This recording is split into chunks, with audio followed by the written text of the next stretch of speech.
On today's show, the Houston Rockets backcourt looks fantastic as Kevin Porter Jr. and Jalen Green both scored 20-plus against the Miami Heat. Unfortunately, the game kind of unraveling when the second unit group decided to check in. Boban Marjanovic getting first half minutes. The Rockets defense got absolutely carved up with him on the floor, and the Heat really didn't look back after taking the lead in the second quarter. Plus, Alperen Sengun with maybe one of his worst games as a Houston Rocket, but it wasn't exactly his fault. They didn't use him at all the same way that they did against the San Antonio Spurs. We're going to talk about all of that and more coming up right here at Locked On Rockets. This is Mission Control, Houston. Ignition sequence start. The Houston Rockets select Jalen Green and Jabari Smith Jr. T-minus 15 seconds. Guidance is internal. Every time I step on that floor, I'm coming. You're getting somebody who's going to come in with a chip on their shoulder, somebody who's going to come in and compete from day one. 6, 5, 4, 3, 2, 1.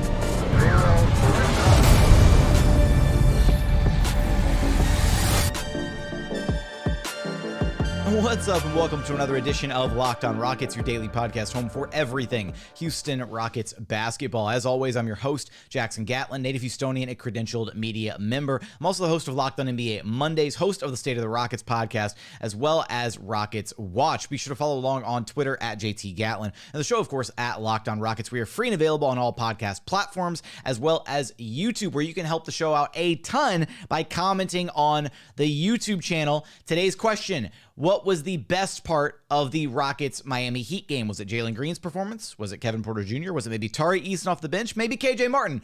All of those guys we're going to be talking about in today's episode, but we have to lead with Jalen Green and Kevin Porter Jr. and just how good they looked in the Rockets backcourt against the Miami Heat. Because look, we haven't seen, first off, Jalen's had his first outing against the Spurs, looked a little rough. Then he really exploded in game 2 against the Raptors, kept that going here in game 3. KPJ has looked like he's had a really solid control of the game and has looked different than last year through these first 3 preseason games. But in the first 2, we didn't really see him fill it up. We didn't really see him getting buckets, right? This was the first game where it really felt like KPJ was dialed in and actually hitting the shots that he normally hits offensively, and it led to both guys scoring 20 plus. So Jalen Green finished the game with 25 points. Kevin Porter Jr. finished the game with 21 points. Jalen Green wound up playing 28 minutes. So did KPJ.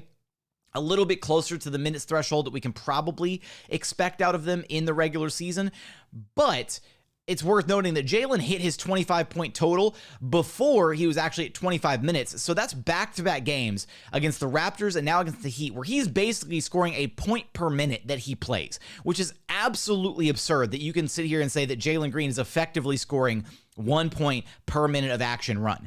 Jalen's actual total stat line, which Jalen Green receives the honors for being your Locked On Rockets player of the game from this one.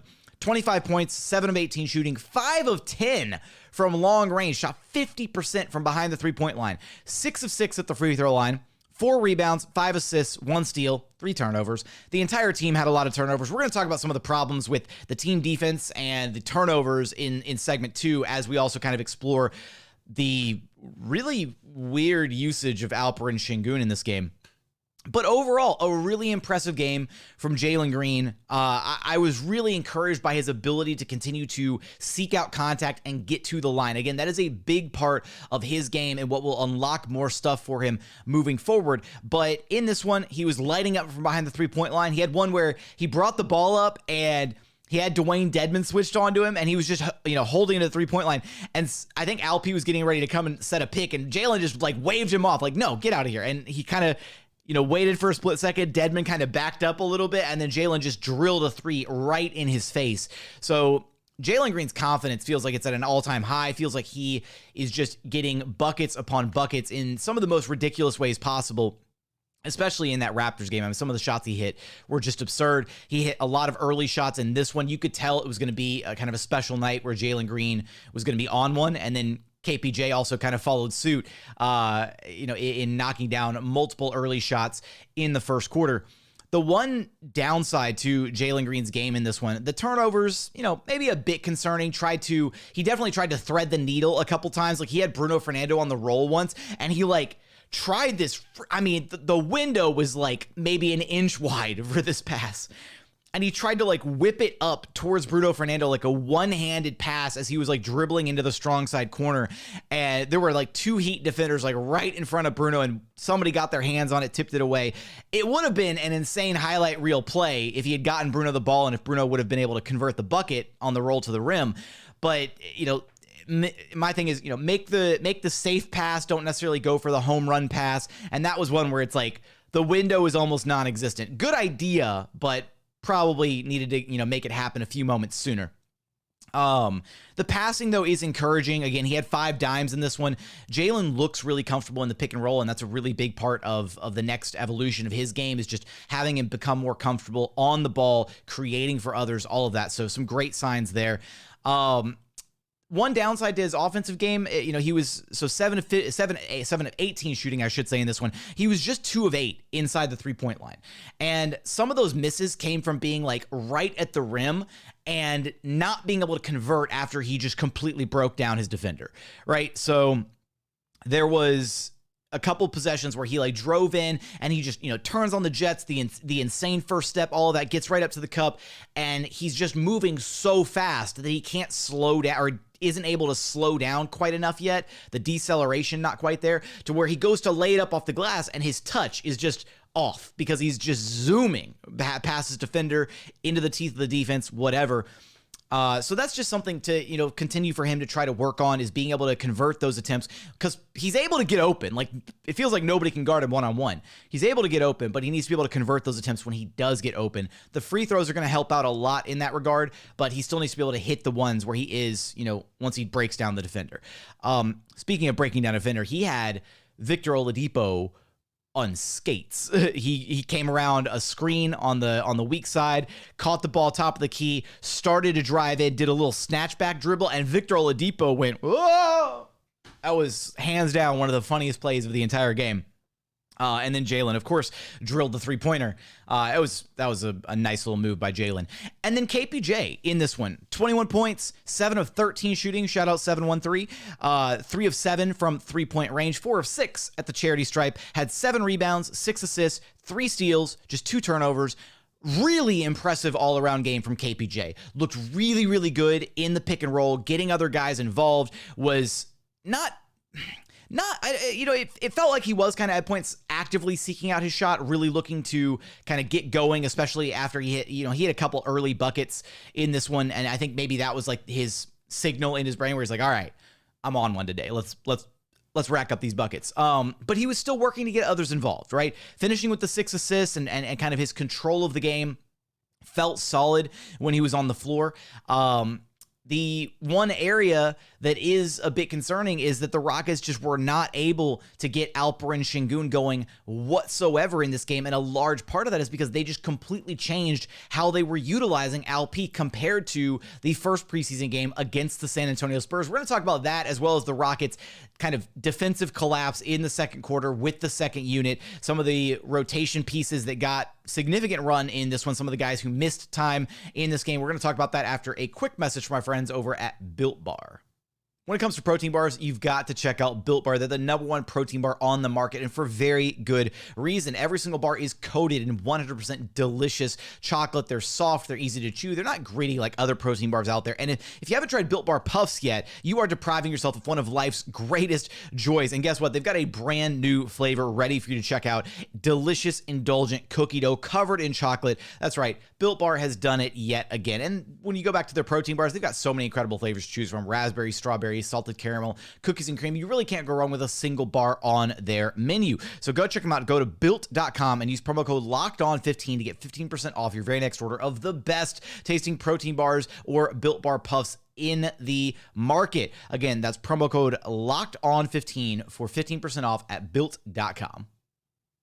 And continuing on here at Locked On Rockets, your daily podcast home for everything Houston Rockets basketball. Now, some of the Rockets that actually missed time in this game, Jae'Sean Tate with just 5 minutes played and wound up leaving the game due to some ankle soreness. I need to double back and make sure. I'm not exactly 100% sure if it's the same ankle that held him out of the preseason opener. I assume that it is, but I don't have that info readily available, unfortunately, at the time of this recording, that is. But sidelined due to the ankle soreness, played just 5 minutes. And I think the Rockets sorely missed his defensive presence in this game, especially when the rotations got a little wonky in the second quarter.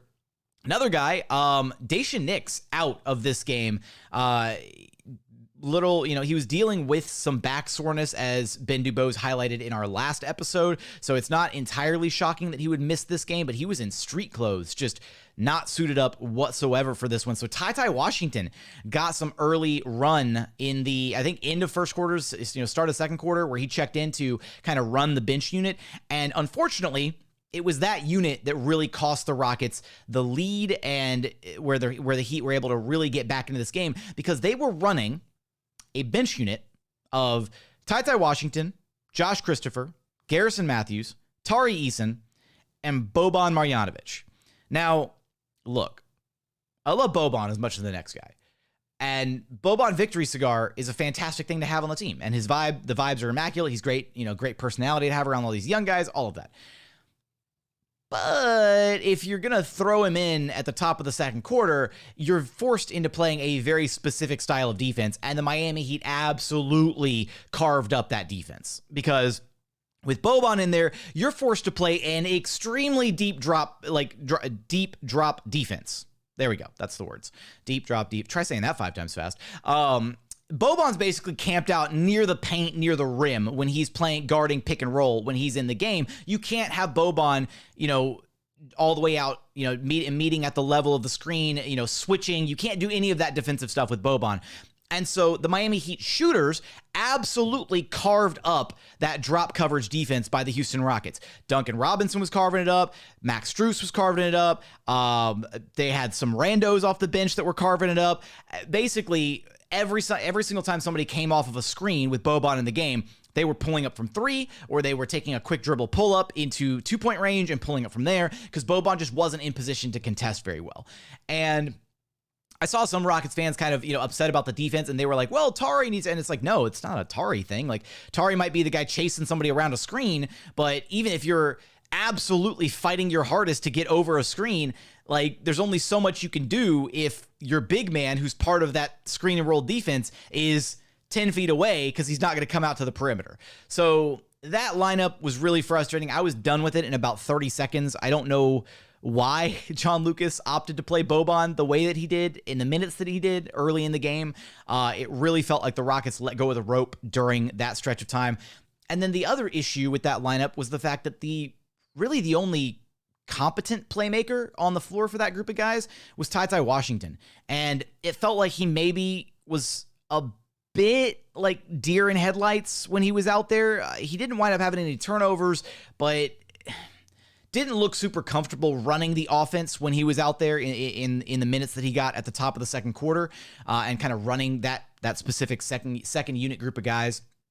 And again, I know a lot of Rockets fans were like, all right, yeah, Ty, it's not Daishen, yeah, like excited. But Ty didn't look super comfortable out there running that group. And I think a big part of why that group struggled, why there were so many turnovers, and conversely why Josh Christopher struggled, is because Josh Christopher then tried to do a little bit too much on his own, trying to, run things, facilitate, help out, run the show, whatever. And Josh wound up having a really rough night, missed his first 5 shots. At one point had 4 turnovers, and John Lucas just pulled the plug on him and benched him. It was a really, really rough night for Josh Christopher until the very tail end of the game, when he started to actually put together a string of buckets, and the Rockets kind of mounted their fake comeback, with 2-3 minutes left in the fourth quarter of this one. And then Miami Heat hit a couple more buckets and put this thing away. But the Rockets did almost make a comeback there at the very end of the game with Josh Christopher and Usman Garuba, who we're going to talk about in the third segment, because Garuba had a really solid performance as well. But Alperen Sengun is, this is an unfortunate development, and I hope it's not something that is a recurring theme, but it is something that warrants discussion. Is LP looked completely out of sorts in this game, and I don't think it's his fault. He had 2 points, on 1 of 5 shooting. He had 4 rebounds, 1 assist, and 2 turnovers. And I don't think this is like residual, like, I don't know, effects from his dental operation. That's not the issue. It's the fact that the Rockets didn't let him play his style of game when he was out there. Like, I get it. Jalen and KPJ were cooking. They had a strong night. But Alp, until the end of the game, and by then, like, he was, he went through the game kind of going through the motions for like 3 quarters. So it's like he was completely all out of sorts. He never got the ball like where he could be effective with it, right? Didn't get the ball like at the high post, didn't get to, get his back to the basket. Didn't run any like dribble handoff sets on the perimeter. Like they were basically just using him as a screen and roll big man. And Alp isn't that. Like, if you're just going to use Alp as a screen and roll big man, you are absolutely misusing his talents. And Alp's gifts are all offensive, right? Defensively, you're just hoping he can be like a neutral and not like cost you points defensively. Offensively is where he changes the fabric of the game and where he can really put his stamp, on a night, on a game of basketball. And in this one, the Rockets didn't allow him to be in the positions to be successful. And that's really frustrating because I get it. KPJ, Jalen, they were having strong performances.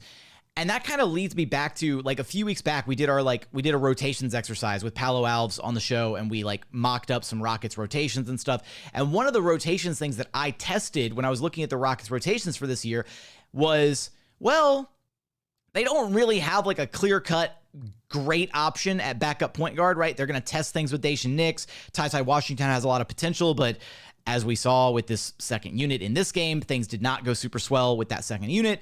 So what if they were to let Alperen Sengun kind of run the second unit, right? He's still a starter. Let him still start with the starters, get a quick run in, 3-4 minutes at the top of the game, something like that.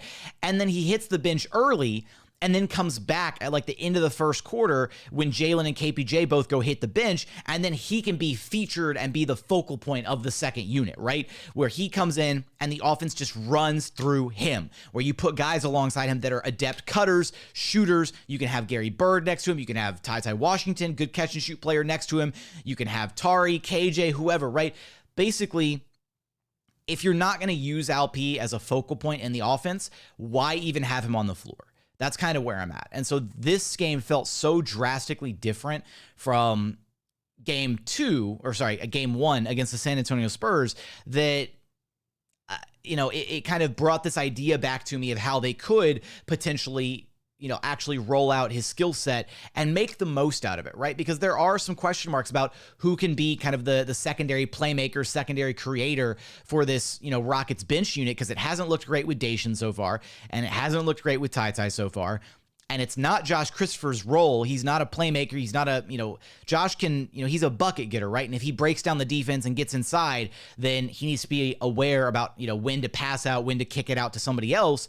But he's not like a primary creator or a primary ball handler. So I think Alp could potentially really thrive in that role. But I'm also a little disappointed, right? Like, it felt like Jalen and KPJ had chances to feed off of Alp's passes and off of the way that they were playing him in game 1, and they just weren't hitting shots. And in this one, it felt like Jalen and KPJ were kind of back to their end of season form, like lighting it up, tearing it up, all that good stuff, buckets left and right. But they were doing it themselves, right? They were getting downhill, driving to the rim, operating out of pick and roll, all that stuff. I don't know. I'm kind of torn on it. Obviously, we're going to need to see it play out across, a bigger stretch of games. But that is a bit concerning. And I think that's something to really pay attention to, how the Rockets are actually going to continue to utilize Alp. I don't know. But Stephen Silas said he had plans to layer in, the post package for Alp. He understands what Alp brings to the table, and having him out there without him having the ball in his hands to create for others, to utilize his passing skill, which is arguably his best ability on the basketball court. You're basically, missing out on one of your deadliest weapons offensively to create easy opportunities for other guys. So we'll see how the Rockets kind of navigate that. Coming up, I do want to talk about some of the other positive names from this game, as well as some of the other negative names from this game. KJ Martin, Tari Eason, Usman Garuba looking really, really solid in this one. Josh Christopher, Garrison Mathews, and Ty looking not so hot in this game. We're going to talk about that after a quick message from our friends over at Prize Picks. Next game, I'm taking Jalen Green to have more than 21.5 points. I'm going to go Tari Eason over on 8.5 rebounds. I'll take Kevin Porter Jr. less than 3.5 turnovers. And then let's say if Jabari Smith Jr. returns to the Rockets lineup, we'll say over on 3.5 three-pointers. So how does Prize Picks actually work? You pick 2 to 5 players, and if they score more or less, or tally up more or less than their Prize Pick projection, you can win 10 times back on any single entry. You're not competing against other people. It's just you versus the projections available. Prize Picks offers projections on any sport that you watch. That's NBA, NFL, MLB, NHL, you name it, they've got you covered. Entries can be made in 60 seconds or less. It is that easy. They offer safe and fast withdrawals, currently operational in over 30 states and Canada. Right now, download the PrizePicks app or go to prizepicks.com to sign up and play daily fantasy sports. First-time users can receive a 100% instant deposit match up to $100 with promo code LOCKEDON. If you deposit $100, PrizePicks will give you $100. If you deposit $50, PrizePicks will give you $50. Don't forget to enter promo code LOCKEDON at sign up for an instant deposit match up to $100. And final segment here at Locked On Rockets, your daily podcast home for everything Houston Rockets basketball. Now, going down the list, we're going to start with the guys who looked really, really good in this game, and we'll navigate towards the guys who looked really, really not so good in this game. Let's go with Tari Eason first, because he has been absolutely phenomenal through the Rockets three preseason games so far, coming off the bench again in this one, and wound up getting a second half start in this game because Jae'Sean did not return with the right ankle soreness. So Tari getting some extra minutes, some extra run in this game. Finished with 17 points on 8 of 11 shooting, 1 of 3 from downtown. Missed his only free throw attempt, unfortunately. Finished with 12 rebounds. 5 of them were offensive boards. Had 1 steal, 1 block. Did have 3 turnovers, some sloppy passes here and there where he just, some miscommunication between other guys. He had a chance to, I believe, hit KJ Martin for a lob right at the rim and just kind of mistimed the pass and either overshot it or KJ just wasn't expecting it. Some little miscommunication moments like that, which will hopefully be cleaned up as the season progresses. But look, Tari Eason, man, he's a walking double-double. You put him in the game, you're getting 10 points, you're getting 10 rebounds. Almost instantaneously. He had 9 points and 6 rebounds at the end of the first quarter. He's just that type of player. You don't need to run anything for him. He just goes out there and goes to work. And that type of player, with that level of motor, defensive intensity, size, desire to be a good defensive force, all of that is really, really hard to find. And again, when you look at that second unit that got torched by the Heat in the second quarter, Tari was the only plus defender of that group. Maybe you argue Josh is a bit of a plus defender situationally, depending on matchups or whatever, or his investment level in the game. But Ty, defensive issues, at least right now, size, whatever. Garrison, and then Boban, So, he wasn't really put in a position to succeed with that second unit. So, again, his plus minus is all over the place. He's a minus 19. I think that's a team worst minus 19 in the game.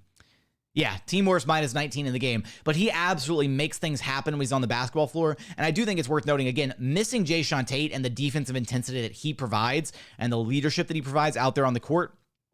It's invaluable, right? There's a reason the Rockets defense of the 3 games so far looked the absolute best against the Toronto Raptors. And a big part of that was Jae'Sean being out there on the floor and getting some really significant run against a Raptors team that, granted, they've struggled a lot throughout preseason, but they looked really bad against the Rockets. And a big part of that was the Rockets taking them out of what they wanted to do offensively and being really disruptive. And Jae'Sean was a leading factor of that. So Tari looked fantastic. KJ Martin continues to really impress in his second start for the Rockets through preseason. Look, just an all-around stat line where he just fills it up a little bit across the board. 13 points, 5 of 9 shooting, 3 of 6 from long range, 3 rebounds, 4 assists, 2 steals, 1 block. Did a little bit of everything for KJ Martin. And again, if he's going to be hitting 3-point shots at this type of a clip, I don't know how you don't entertain the idea of him potentially starting a little bit further down the line. KJ Martin at the 3 is the absolute move if he can keep the outside shot going. And even better than that, he had a few drives where he caught the ball on the perimeter and drove the ball in and made something happen. He had one where he caught it in the left side corner, drove the ball in baseline, and whipped a pass to the opposite corner with his offhand, which was super impressive. Like if KJ suddenly got that in his bag offensively, the ability to attack off closeouts like that, sign me up for more KJ Martin minutes at the 3. Not to mention, he just plays with a level of athleticism and above the rim intensity that very few others on this Rockets roster have. He had the dunk in transition where the Rockets were running, gunning, they were out. He catches the pass and he elevates from like almost the free throw line. And for anybody else in the NBA, that's like a layup, right? You elevate that quickly and all you're doing is you're barely going to lay it up off the glass. KJ elevated and yammed it home. Like he's just that level of athlete. He soars through the air when he's, going up for a dunk like that. So his ability to attack the rim, fantastic. His 3-point shooting has been fantastic. Hopefully it keeps up and hopefully we continue to see more minutes with him at the 3 spot. Usman Garuba, the last really positive force that I want to mention from this Rockets game. Garuba looked really good in garbage time. He finished with 4 points, 2 of 2 shooting, missed his 1 free throw attempt, but he had 6 rebounds, 2 assists, had a block, and he got all that work done in garbage time because for whatever reason, and again, I don't know if John Lucas is just like, get Steven Silas back in here, I'm sick of this. I don't know if it was like, maybe it was the Boban showcase is the problem where I hate to even utter these words, but maybe Boban is about to be on the way out. And so, maybe he's the guy that either gets cut or potentially traded to get the roster down to 15. And they wanted to maybe showcase him just a little bit, get him a little bit of run rather than, throwing him in at garbage time. I don't know what the reasoning is for that lineup at the top of the second quarter that kind of cost the Rockets the game a little bit. But Garuba looked fantastic. Garuba, in the minutes that he was out there, he made things happen. He fought hard for rebounds. He playmaked a little bit. And then offensively, he had a couple buckets that he just cleaned up and just looked really solid. So really impressive little spurt of 10, 11 minutes out of Usman Garuba. If this game, if Garuba had checked in when Boban did early in this game, and if they had run with a front court lineup of Tari and Us, we'd be talking about a Rockets win right now instead of a 118-110 Rockets loss. So that's notable. His defensive impact is impressive. And at one point he was like checking full court, like he was picking up, well beyond the 3-point line and just in one-on-one defense, like when switched out on like a smaller player and he was holding his own, like just really brings the intensity on the defensive end. The names here that did not do so hot. I talked about Ty Washington a little bit earlier. I'm not going to rag on Ty completely. Played 17 minutes, just 1 of 5 shooting, missed his 2 3-point shots. He had a couple of assists. He had a steal, made a couple defensive plays here and there. It's just, maybe you argue that lineup that he was put on the floor with just wasn't built to succeed. The Miami Heat started running a zone against Boban, which was really weird. And it kind of took the Rockets out of being able to run any of their actual pick and roll action. So offensively, things kind of, came to a screeching halt with that second unit lineup. I don't want to say that that's exclusively Ty Washington's fault. He didn't have a fantastic game, though. Didn't have a super bad game. Didn't have a fantastic game. So I'll leave it at that for Ty Washington. It was nice to see him get, an early stretch of run. And again, maybe that's just because in the absence of Daishen Nix, they're like, all right, well, get in there, Ty. But it would be nicer to see him have kind of another secondary playmaker creator out there with him to where it's not just all on his shoulders. Because again, of that lineup, he was the only guy that was essentially a creator on the floor or a primary creator. Somebody you put the ball in their hands and say, all right, go run the offense. Even, again, there were stretches. Josh looked really bad doing it. Tari looked bad for stretches when he was kind of there were moments in the second half where Tari was running the pick and roll, and there's that's not, you don't want to have Tari running the pick and roll. That's not the move. You want Tari attacking off the catch, attacking off closeouts, and attacking in transition, that kind of thing. So, Garrison Mathews, really, really rough night from Garrison Mathews. 8 points, 3 of 11 shooting, 1 rebound, 1 assist, 1 steal, 2 of 10 from behind the 3-point line. You're getting paid to hit those 3-point shots, and if you're not hitting those 3-point shots, you're not bringing a whole lot else to the team, unfortunately. I will say Gary Bird had some good passes. He had some good passes that he only had the 1 assist. They didn't lead to, they didn't always lead to a bucket. Some of them were a hockey assist type thing where he made the right, extra pass, the right read rather than forcing up a shot. But he still forced up 10 threes and he only hit 2 of them. Like that's not going to cut the mustard.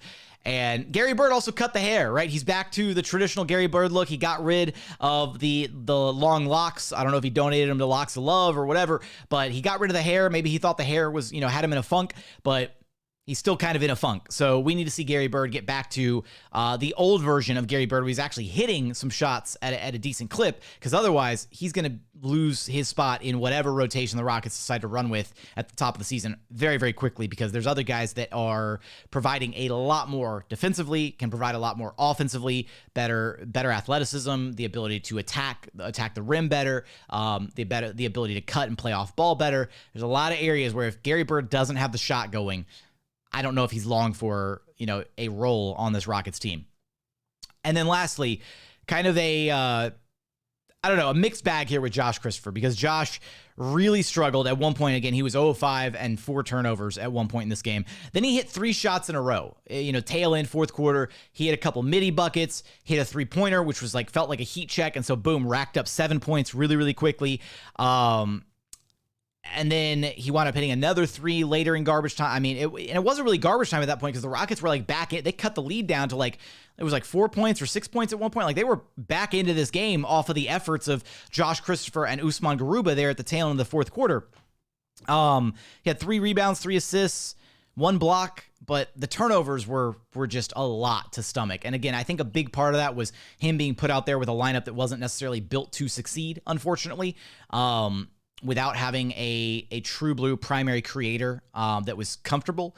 Because again, I think Ty Washington may have been a little in over his head with that lineup. And again, not having Boban out there was not the move. I don't know. I walk away from this game. I think you should be incredibly encouraged about Jalen and KPJ in the backcourt. Obviously, hopefully, Jae'Sean Tate is okay. I think you should be absolutely concerned about Alperen Sengun's fit moving forward and how the Rockets are actually going to utilize him offensively, especially on nights where KPJ and Jalen do have it going offensively. What do? Do you just bench Alp and say, all right, we don't need you tonight? Bring in the lob threat, bring in Bruno. I don't know. It's kind of a lot. And then the Rockets wing players consistently have looked fantastic. KJ Martin's looked really good. Tari Eason's looked really good. And Garuba deserves to be getting minutes. The Rockets have a 3-headed monster at center, and Boban is not part of that 3-headed monster. So Usman Garuba should be getting some third string run at the 5 spot, at least situationally, on a given night. Maybe Alp doesn't have it on a given night. Maybe when Jalen Green and KPJ are cooking like they are, maybe you just go to a center lineup of Bruno and Us, because they are their skills are better equipped to complement Jalen Green and KPJ when they are going the way that they were going in this game specifically. So those are final thoughts from this game. We'll break it down a little bit further. We're going to have Ali Kambajani on our next episode, and we'll kind of be able to break down some of what we saw, what really stood out to us over these last 2 preseason games for your Houston Rockets. So don't want to miss out on that. But as always, thank you for I'm falling apart at the end of the episode. Thank you for checking out the show. As always, we appreciate you for, listening to the show, checking it out, all that good stuff.